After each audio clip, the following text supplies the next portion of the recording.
Hi, this is Curtis from Beyond Backtesting. This is my tentative MT8 layout. I do have my Beyond Bot. It's just not showing up here. As I select different types of information and show different things, I hope my account information is not showing. I don't think it is. But as I shared, I was going back to NT8 because I want to be able to use market replay in practice, right? And here you can see the different types of data. I have different types of data. Some of these charts won't change, and some of them may in the future. This is kind of a tentative layout. This Renko chart probably won't change. The range chart won't change. The daily chart won't change. But some of the other charts may be changed. Change. But I have different types of information, different types of visual fidelity. So I've been thinking about this. Really trying to get my head clear as what we're trying to do in these trials and with this kind of mixed mode discretionary trading anyway. Because the reality is that full automated trading is going to give you, if done properly, I do believe it gives the highest confidence in terms of reproducibility. If you're trading the highest quality strategies, taking the very best trades, taking every trade, that's giving you that statistical quality of assurance, so to speak. And it's also much more efficient when you back test. When you're doing the types of back testing processes, you're achieving maximal compression of information. You're back testing at thousands, tens of thousands of times faster than a human can process information, hundreds of thousands of times, right? So you're getting that maximal compression, maximal efficiency, and that's one of my problems as I think about how inefficient trying to do what we're trying to do with what I'm trying to do with the mixed discretionary trading is. And then I realized something. Why are we doing this? Why am I doing this? What's the purpose behind it? What's the real core idea? What's the core of it, right? The core of it is it's very difficult that you're going to be able to take that system that worked over 10 years and produce a certain level of performance just because that system has to perform through all market conditions. And unfortunately, why boosting methods and methods of improving system performance, when you improve the system performance, you necessarily decrease the number of trades. You can overcome this to some degree by producing more systems. And that's kind of the solution to that, is you produce more systems. But still, the basic nature of it is if a system worked for 10 years, it's probably not going to produce as much as a system that's just working right now in the current conditions. And really, I want to get clear as to what we're supposed to be doing, because I don't believe that a highly discretionary approach is the right approach for growing a small account or for trying to produce the type of returns that we're trying to produce. Now, I may be wrong about that. I'm willing to learn, but just my feeling is that it's not the right way. So what you see here is one of my signals here. I want to show you. Go back here, and so here's one of my signals on this chart, and you can see it looked like a pretty good signal there. This is a very basic signal. You can probably figure it out. I'm not going to tell you what it's doing. It has different factors in it, which is the secret sauce is avoiding the bad trades, right? But the key is, and this is really that's helped me clarify my thinking, is the key is for a discretionary trader, it comes down to one thing. This is the one job, right? You got one job. Okay, you have one job. And I will say that even though you're not compressing the information as much in this type of when you're doing replays and things, you're able to get some, because you're not compressing the information as much, you're able to get some insights and things that you might not if you were just doing traditional back testing, because you're getting to see more, you're getting that market cognition. Although you could take that, what do you do with it, right? You could take that, try to implement it, or try to build it into a system. So that is one something to note, is that there is some advantage, maybe some advantages in not in maximally compressing information. But your one job, this is, if you want to take anything from this presentation, right? This little thing I'm doing here is to understand this one job. This is the one key. This is the one criteria. Right? That determines whether this whole endeavor, right, is going to be worthwhile. And that is, you must be able to weight the quality of your trades,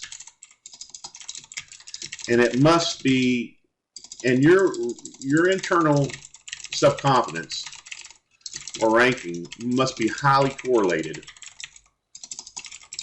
to the actual probability of a trade working. Now, this is the key. This is the, and again, this is from 10 years of trading. This is the only key. This is the key. This is the primary factor that determines if you can trade with discretion, right? Because, yes, well, I have signals here. You know, what's the point of just following the signals if you're just going to produce the statistical result, which is not going to be strong enough anyway? We know it's probably not going to be strong enough to do what we want to do. So when we're trading with discretion, this is what we're really saying we can do. Okay, let's see if I can, well, I can't really, highlight this enough. But when we trade with discretion, we're really saying, hey, we have the ability to rank the quality of the trades or ideas and really determine those best trades. Now, once you can do this, okay, I'm going to go to the second part. And this has made things so much clearer to me. The second part of this is you only take the highest, your highest confidence or highest quality trades. Okay. And if you do this, today I'm down because I was trading last night with the micros overnight when I shouldn't have been trading. It was very volatile. But on the minis, I'm up significantly on the day, although I'm down overall, right? But here's the key. On my minis, this is the thing I've been noticing. On my mini trades, I'm winning 70% to 90% of the time. Okay, that's when I have my high confidence. On the micros, I'm just running up fees. I'm just losing due to the fees. And I feel like maybe I could change something to make those micros work, but so far, that's what's happening. 79% win ratio on the minis, right? Micros just run up fees, okay? So the key is this. Once you can take and rank your highest quality trades, right? You take those trades and you want your win ratio. Your win ratio should be 70% to say 85%. Okay, now this is the reality of it. Once you can hit this, you can scale an account in a very dramatic fashion because of that win ratio, right? So this is one thing about the tryouts, or even taking a small account of your own. This is what I'm really thinking about now. In addition, this is the other thing I'm thinking about, is that I don't want to just be ranking any idea, any trade, right? I want to be ranking, this is the other key part to it, I'm only trading, if you want to think about it, when there is an objective criteria met. We can think about it as a signal. We can get back through here and see these signals, right?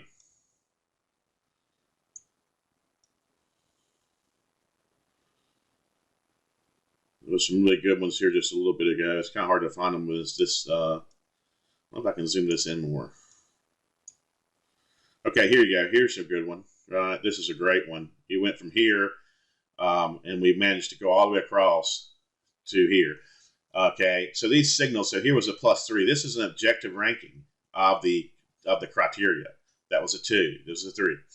So what we want to do is we want to combine the objective ranking, okay, the objective ranking. And if you notice, there's a colored portion on my chart there, right? So think about only trading in certain conditions or in certain types of, when certain conditions are met, because we want to be specialized, right? We want to be objective. So this is the way I'm thinking about it. Okay, this is how I believe you hit the consistency to grow a small account. So basically, it comes down to this. Your whole job is not to take every trade, or because you're going to miss trades. And if you take every trade, you're going to get the statistical results of the signals, which is unlikely to be enough unless you have very good signals, right? You want to get the best signals, but you really want to think about it as this, okay? You want objective conditions that you trade under, because if you try to convert a highly discretionary method, it's just so difficult because you don't know if you're doing the same thing. You don't know if you're changing it. Only a very few traders can trade super highly discretionary methods. There are some out there, right? Some very strong traders who can do it, but most of us cannot. So you got to have the objective, you want some objective conditions, right? This could be, right, this doesn't have to have an edge, although it's better if it does. Doesn't have to have an edge in itself per se under all conditions, as long as it's objective. So an objective, can, something objective would be I only buy when there's a break of a 5-minute candlestick. That's an invariant. It's an invariant. It never varies, right? So if you do this, you're taking something that you're keeping the same. Now, that's just an example. I'm not saying that should be your objective criteria by any means, right? But you want your objective conditions, right? Your one job is to develop your specialization in this trade, right? And your confidence in this trade working. Now, the reality is that if you have some ability to read the market and tape, you're going to see lots of trades. And many of those trades will work. There's some, you can take a couple scalps or whatever, but the more we move away from our specialization, the greater the risk we incur. And that can lead to give back trading. You're up, you're down. You're up, you're down. You're giving back. Like I said today, my stats in the ES were just great. 70% win ratio, 70% win ratio. Very great stats. But I ruined it because I was playing around with the MES and I run up a bunch of trade fees. I'm down. I really, you don't want to be doing that because you want to be hitting this consistency, right? So your one job is to develop your specialization trade and your confidence in reading this trade. And this is determined, I'm going to say this too. This determines if, this is the determining factor if you can be a discretionary trader or if you should be fully automated. If you have no ability to discern or to gain some read of what the market should be doing or if a trade should work, then you don't. There's no reason for you to trade with discretion. This is the factor, and this is how you win as a discretionary trader because you don't win statistically. You're not going to. This trading system is going to be able to take every signal. You're going to miss good signals, right? You're going to miss the best signals. I missed that one great signal, the very best one today. I was just in another room, wasn't even paying attention. And so if this is not a statistical thing, this is one thing that's clear in my mind. This is a high probability thing, right? So we're taking that, we're using our self-confidence to rank the quality of the trade, and then we're taking the only the highest quality trades, only the highest quality trades with predetermined size, disciplined size, with predetermined and disciplined size. Okay, and by doing that, you can be able to scale your account up. Okay, without a huge number of trades. Okay. I want to say you want both objective criteria. You need both. Okay, you need objective criteria and your subjective confidence in the trade working, your confidence, your read of the market. Right? You need both. You want both objective criteria and your subjective criteria. And you want to know exactly what you're doing. Every trade that you do needs to be categorized. It needs to be something that it needs to be a trade that you can categorize and that you do, right? So every trade, any trade that you take during the day, if you're throwing trades that are not part of your plan, you need to develop those trades out, right? So, and you need to, practice this in the market replay, reviewing charts, reviewing the real time, right? And the real key to this, if this can work, right, and is this right here. You get your win ratio to this 70 to 85%, okay? This is the real key.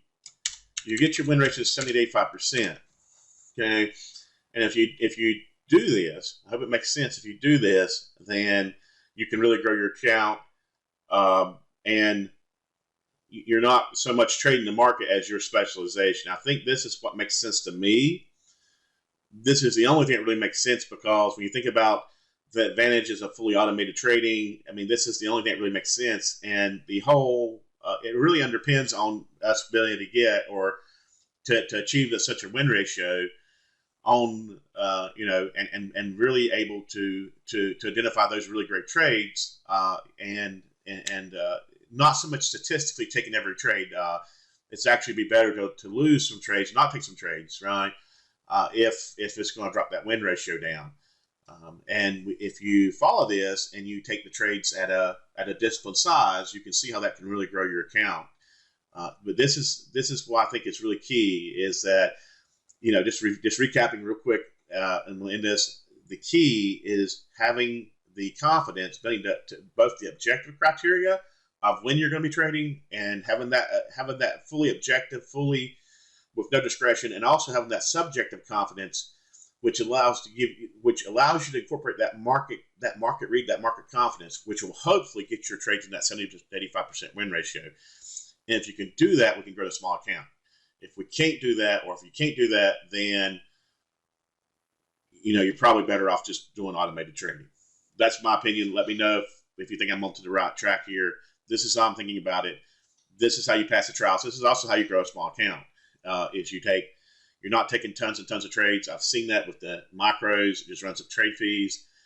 You're going to be hitting those, and you don't need a lot of trades. Especially in the current market, you hit a couple good trades, you can really hit some big numbers. But the main thing is to put this. And here's the thing: this has to be put into a structured plan of discipline. Because if you just get super confident, you're still 30% likely to lose in that trade. And some traders try to load up on these trades and get too big on them, and they ruin the statistics, whatever statistics they would have, because they get too big. They get overconfident, right? This whole confidence thing is being put into a context of subjective and objective criteria, market replay, and your historical results. It all combines together with discipline. Discipline is key with this, because you're going to be highly confident sometimes, and you're still going to lose a trade, right? And you have to make sure those losses don't get huge on those trades. When you're highly confident and the trade don't work, you got to keep those losses reasonable. Hope this helps. This is how I'm thinking about. This gives me really a great clarity into what we're trying to do, and it's not so much a statistical thing. Yes, there's a statistical element to it, but it's not exactly what I was thinking about. And this is how this is how I see it working. Is that you get to where you're hitting these win ratios, and again, I've already seen it in my minis trading, this type of win ratio. So if I just took those trades, you can see how that could work out. This is how I'm seeing it. And you may have to develop different setups over time if you can't hit it as the market changes. But this is what I think about how a trader gets to that 6-figure, that 7-figure level, or at least to the 6-figure, mid 6-figure levels. I don't want to talk about 7-figure traders now, because they're very rare, and they do things a little differently from what I've seen. They trade more frequently, often in equities, and it's just a little different. They do some things a little differently from what I've seen. But the reality is, do you want to get consistent? Yes, I see a lot of larger traders trading more frequently. They're working positions, they're in equities. They're not in futures where you got trade fees. And so that's kind of causing me to rethink what I'm doing too. I don't have to be, I'm not even nowhere near that. So I just want to get consistent. And I think this is our plan to do that. I hope this helps. You can see some of my charting, some of the stuff I'm working on as well. So I'll be interested to share that and some of my charts. Very volatile markets today, very unique situations. So trade well, manage your risk, be careful.